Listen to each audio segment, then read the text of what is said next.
Hello guys, स्वागत है आपका एडू फॉर यू क्लासेस में।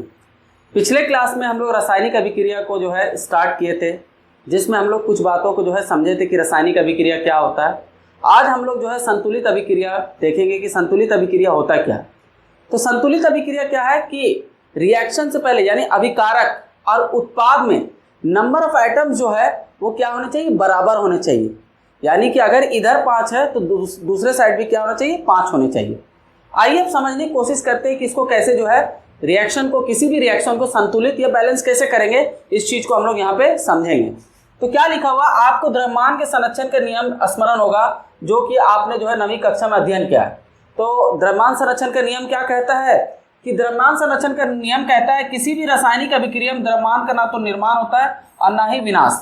अर्थात किसी भी रासायनिक अभिक्रिया के उत्पाद तत्वों का कुल द्रव्यमान अभिकारक तत्वों के कुल द्रव्यमान के बराबर होता है। यानी कि द्रव्यमान का जो संख्या होगा, है ना, यानी मास जो होगा अभिकारक में और उत्पाद में क्या होगा, सेम होगा। ना तो इसको जो है गेन किया जा सकता है, ना तो लॉस किया जा सकता है। यानी कि ना तो इसका जो है निर्माण होता है और ना ही विनाश होता है। आगे अब कह रहा है, दूसरे शब्दों में रासायनिक अभिक्रिया के पहले व उसके पश्चात प्रत्येक तत्व के परमाणु की संख्या समान रहती है। यानी रिएक्शन से पहले आप जो देखते हैं नंबर ऑफ एटम्स, परमाणु की संख्या, और रिएक्शन के बाद जो परमाणु का जो संख्या रहेगा वो समान रहेगा, उसमें किसी भी तरह का कोई बदलाव नहीं रहेगा। तो अगर दोनों साइड जो है समान परमाणु की संख्या है तो उसको हम लोग जो है संतुलित अभिक्रिया कहते हैं। जैसे कि यहाँ पे दिखाया गया, जिंक और सल्फ्यूरिक एसिड को लिया गया।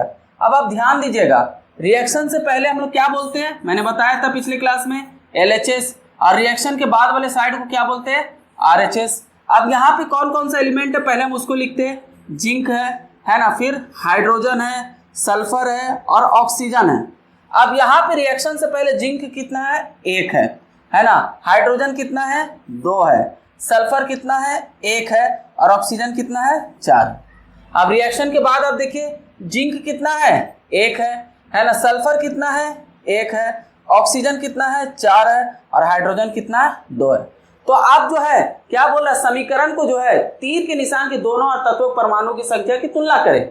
अब आप तुलना कीजिए, तो तुलना करने पे आप पाएंगे कि रिएक्शन के बाद और रिएक्शन से पहले जो आमतौर पे जो है परमाणु की संख्या क्या है, बराबर है। तो वैसी जो आमतौर पे आप देख रहे हैं यहाँ पे, जो परमाणु की संख्या रिएक्शन से पहले और रिएक्शन के बाद अगर बराबर होता है तो उसको हम लोग क्या कहते हैं, संतुलित अभिक्रिया कहते हैं। अब बहुत सारे अभिक्रिया में आप देखिएगा कि वो संतुलित नहीं है। मैंने पिछले क्लास में आपको कंकाली अभिक्रिया बताया था। कंकाली अभिक्रिया क्या, किसे कहते हैं, असंतुलित अभिक्रिया, जिसमें नंबर ऑफ एटम्स यानी परमाणु की संख्या जो है दोनों साइड जो है बराबर नहीं होता है। तो अभी हम बहुत सारे ऐसे अभिक्रिया देखेंगे जिसमें जो है आमतौर पे रिएक्शन से पहले और रिएक्शन के बाद जो है एटम का संख्या जो है समान नहीं होगा। तो उसको हम लोग जो है कैसे बैलेंस करेंगे, इसका जो है क्या तरीका है, इसको हम लोग समझेंगे। तो आइए नेक्स्ट पेज में। तो नेक्स्ट पेज में जो है आप देखिए, यहाँ पे एक एलिमेंट्स के बारे में जो है हम लोग बात किए हुए हैं, है ना, जो कि है आयरन। ठीक है, यहाँ पे एक रिएक्शन दिया हुआ है। अब यहाँ रिएक्शन में जो है पहला रूल क्या है, सबसे पहले जो है आप पहले रिएक्शन को पूरा लिख लीजिए। तो हम रिएक्शन को पूरा लिख लेते हैं, है ना। तो यहाँ क्या है, Fe है ना, रिएक्शन क्या है, Fe है प्लस H2O है ना। उसके बाद क्या है, यहाँ पे रिएक्शन के बाद क्या मिला, Fe3O4 प्लस H2 हमको मिला। अब यहाँ पे ध्यान दीजिएगा तो आप LHS के साइड और RHS के साइड हम लोग इसको देखेंगे कि एटम का संख्या कितना है। लेकिन उससे पहले हम लोग क्या करेंगे, है ना, इन सबको एक डब्बे में बंद कर देंगे। अब डब्बे में बंद करने का मकसद क्या है, डब्बे में बंद करने का मकसद है कि आप डब्बे के अंदर जो है किसी भी तरह का कोई बदलाव नहीं कर सकते। यानी कि वहां पे जो लिखा हुआ है आप उसमें किसी भी तरह का चेंज नहीं कर सकते। यहाँ पे लिखा भी है, आप पढ़िए, रासायनिक समीकरण को संतुलित करने के लिए सबसे पहले प्रत्येक सूत्र के चारों ओर एक बॉक्स बना लीजिए। एक बॉक्स बना करके हमने इसको क्या किया, पैक कर दिया। यानी कि बॉक्स में क्या है, कुछ भी परिवर्तन हम नहीं कर सकते। क्लियर है। अब स्टेप 2 हम लोग देखेंगे। स्टेप 2 में आएंगे, है ना। अब स्टेप 2 में जो है ध्यान दीजिएगा, क्या है। अब हम लोग देखेंगे LHS में और RHS में दोनों का संख्या कितना है। तो LHS और RHS में दोनों की संख्या कितना है, इस चीज को यहाँ पे ध्यान देंगे। LHS में और RHS में अब जो है हम लोग पहले जो है क्या करेंगे, एलिमेंट्स को लिखेंगे। तो कौन कौन सा एलिमेंट्स है, Fe है और हाइड्रोजन है, ऑक्सीजन है। इधर अब जाहिर सी बात है वही एलिमेंट्स होंगे। अब देखिए दोनों साइड, यहाँ पे Fe कितना है, 1 है, इधर Fe कितना है, 3 है, इधर हाइड्रोजन कितना है, 2 है, इधर हाइड्रोजन कितना है, 2 है, यहाँ पे ऑक्सीजन कितना है, 1 है, और यहाँ पे ऑक्सीजन कितना है, 4 है। अब ध्यान दीजिए, क्या ये बैलेंस है, संतुलित है? तो आप गौर कीजिएगा तो ये संतुलित अभिक्रिया नहीं है, क्योंकि यहाँ पे आयरन का जो संख्या है वो समान नहीं है ना, ऑक्सीजन का जो संख्या वो समान नहीं है, हालांकि हाइड्रोजन समान है। दोनों साइड जो है इसका जो है परमाणु संख्या क्या है, बराबर है। तो हम लोग जो है अब इसको जो है बैलेंस करेंगे। तो यहाँ पे गौर कीजिए, मैंने क्या बोला कि हाइड्रोजन जो है दोनों साइड बराबर है, तो हम हाइड्रोजन को नहीं छुएंगे। जो चीज बराबर है पहले हम उसको हाथ नहीं लगाएंगे। तो जो है असंतुलित है पहले हम उसको देखेंगे। अब मेरा आयरन जो है असंतुलित है और ऑक्सीजन असंतुलित है। तो आयरन में देखिए यहाँ पे 3 है और यहाँ पे क्या है, 1 है। तो हम इस लेफ्ट हैंड साइड को जो है 3 से मल्टीप्लाई करेंगे। तो 1 × 3 इज इक्वल टू क्या हो जाएगा, 3 हो जाएगा। अब मेरा आयरन बैलेंस हो गया, ठीक है।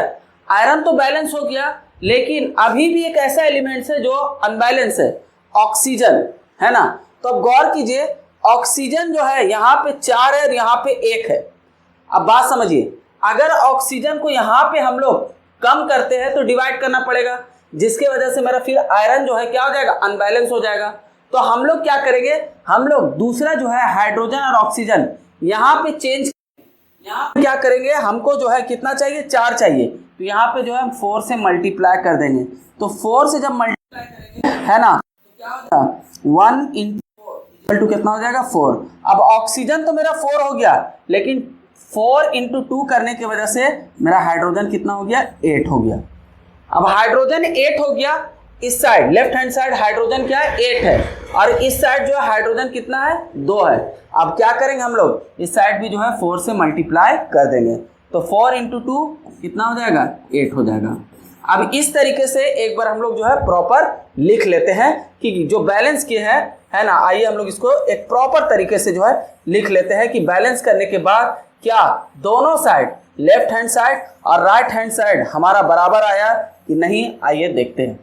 तो यहाँ पे जो है LHS में जो है आप ध्यान दीजिए, LHS और RHS, है ना।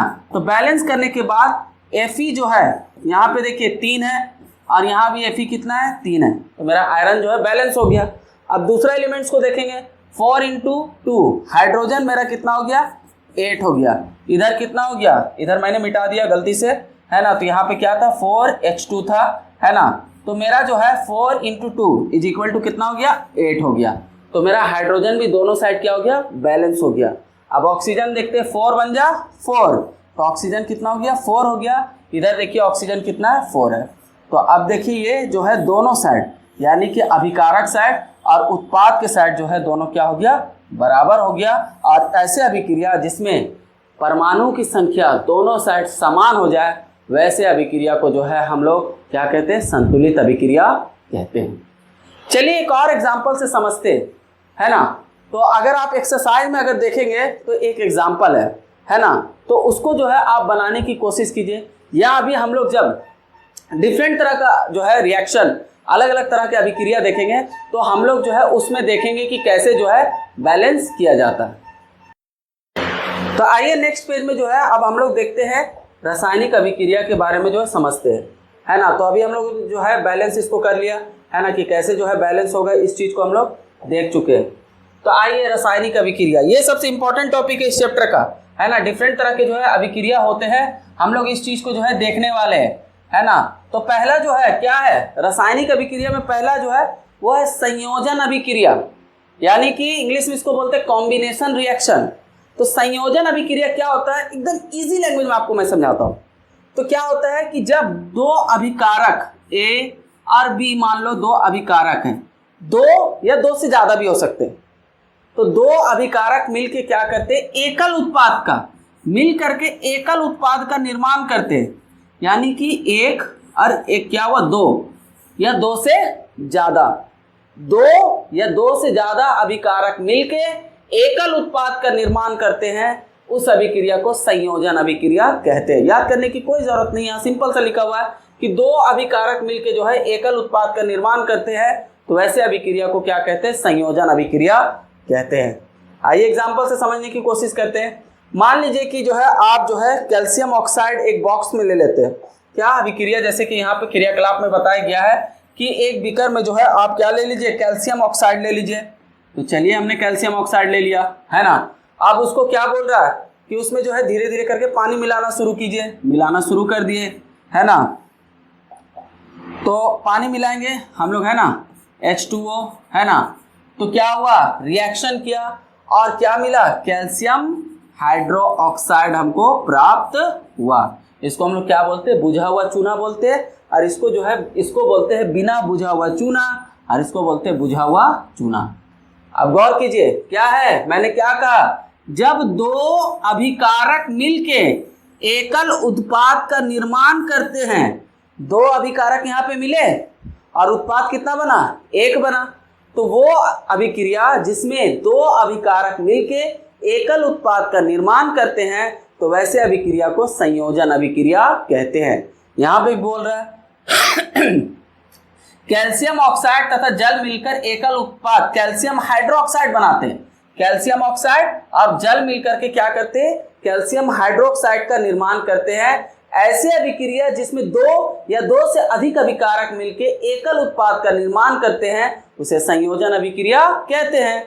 तो मैंने फिर क्या कहा, ध्यान से सुनिए कि 2 या 2 से ज्यादा अभिकारक मिलके एकल उत्पाद का जब निर्माण करते हैं, तो वैसे अभिक्रिया को हम लोग क्या कहते हैं, संयोजन अभिक्रिया कहते हैं। यहाँ पे एक चीज और है, यहाँ पे साथ साथ में क्या रिलीज हो रहा है, ऊष्मा रिलीज हो रहा है। ऊष्मा मतलब हीट, इसके बारे में हम लोग समझेंगे। यानी कि जब आप क्या कीजिएगा, कैल्शियम ऑक्साइड और वाटर को मिलाइएगा, तो ये कैल्शियम हाइड्रोक्साइड तो फॉर्म करेगा ही, साथ साथ में हीट को भी क्या करेगा, रिलीज करेगा, है ना। हीट भी जो है इसमें क्या होगा, बाहर होगा। तो उसके बारे में हम लोग आगे देखेंगे। अब देखिए संयोजन अभिक्रिया के कुछ और उदाहरण जो है दिए हुए हैं, ध्यान से देखिए, ठीक है। संयोजन अभिक्रिया की जैसे कि कार्बन प्लस ऑक्सीजन मिलके क्या बना रहे हैं, कार्बन डाइऑक्साइड बना रहे हैं। और भी बहुत सारे उदाहरण हैं, आप देख सकते हैं, है ना। जैसे हाइड्रोजन और ऑक्सीजन मिलके जो है क्या कर रहे हैं, वाटर का निर्माण कर रहे हैं। तो यहाँ पे भी आप देखिए हाइड्रोजन, है ना, और ऑक्सीजन जब मिले, हाइड्रोजन और ऑक्सीजन जब मिले तो क्या बना, हाइड्रोजन और ऑक्सीजन मिलके क्या बना, वाटर बना है। लेकिन यहाँ पे आप गौर किए कि हाइड्रोजन और ऑक्सीजन, यहाँ पे देखिए हाइड्रोजन कितना है, 2 है, ऑक्सीजन कितना है, 2 है। इधर हाइड्रोजन कितना है, 2 है, और ऑक्सीजन कितना है, 1 है। तो इसको हम लोग बैलेंस करेंगे। तो मैंने बैलेंस करने के लिए पहले बता चुका हूँ कि बैलेंस कैसे किया जाता है। अब इधर हाइड्रोजन 2 है, इधर भी 2 है, ऑक्सीजन लेकिन दोनों का गड़बड़ हो गया, है ना। तो यहाँ पे ऑक्सीजन 1 है, तो इसको 2 करने के लिए हम लोग यहाँ पे क्या करेंगे, 2 से मल्टीप्लाई करेंगे। तो 2 जो हाइड्रोजन कितना हो गया, 4 हो गया, और ऑक्सीजन 2 बन जा कितना हो गया, 2 हो गया। अब मेरा ऑक्सीजन तो बैलेंस हो गया, लेकिन फिर से वही हाइड्रोजन जो है अनबैलेंस हो गया। अब हम हाइड्रोजन की ओर आएंगे, तो यहाँ पे क्या है, 2 जा 4 किए, तो इधर भी 4 करना होगा, तो इसीलिए यहाँ पे 2 से मल्टीप्लाई करेंगे, तो 2 जा कितना हो जाएगा, 4 हो जाएगा। अब दोनों साइड क्या हो गया, बैलेंस हो गया। अब देखिए क्या बोल रहा है, फिर से वही चीज को दोहरा रहा है कि सरल शब्दों में हम कह सकते हैं जब 2 या 2 से अधिक अभिकारक, यानी पदार्थ, तत्व या यौगिक कुछ भी हो सकते हैं, है ना, तो ये मिलते हैं तो एकल उत्पाद का निर्माण करते हैं। ऐसी अभिक्रिया को संयोजन अभिक्रिया कहते हैं, यानी कॉम्बिनेशन रिएक्शन कहते हैं। जब 2 या 2 से ज्यादा अभिकारक मिले और एकल उत्पाद का निर्माण किए, तो उसे हम लोग क्या कहेंगे, संयोजन अभिक्रिया कहेंगे। अब देखिए मैंने ऊष्मा के बारे में बताया था, तो क्रियाकलाप 1.4 में जो है आपने देखा कि कैल्शियम ऑक्साइड प्लस वाटर जब जो है क्या हो रहे थे, जब कंबाइंड हो रहे थे और उत्पाद का निर्माण कर रहे थे, तो उसमें क्या होता, ऊष्मा भी बाहर आ रहा था। तो क्या बोल रहा है, तो आमतौर पे जिन अभिक्रिया में उत्पाद के निर्माण के साथ साथ ऊष्मा भी उत्पन्न होती है, उसे ऊष्माक्षेपी रासायनिक अभिक्रिया कहते हैं। यानी रिएक्शन होने के बाद जिस रिएक्शन में क्या हो रहा है कि आमतौर पे प्रोडक्ट तो बन रहे, लेकिन प्रोडक्ट के साथ हीट भी अगर रिलीज हो रहा है, तो वैसे अभिक्रिया को क्या कहेंगे, ऊष्माक्षेपी अभिक्रिया कहेंगे।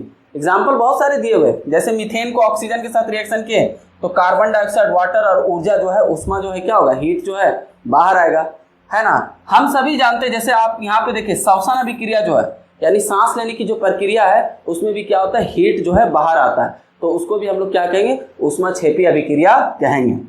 हम सभी जानते हैं जीवित रहने के लिए हमें ऊर्जा की आवश्यकता होती है, बिना खाना खाए तो कोई जिंदा रह नहीं सकता है। अभी हम बात करें सिंपल सा, आपको अगर हम बोल दें कि बिना खाना खाए जो है आप 2 दिन तक सर्वाइव करिए, तो आपका धीरे धीरे एनर्जी का लेवल क्या होने लगेगा, डाउन होने लगेगा।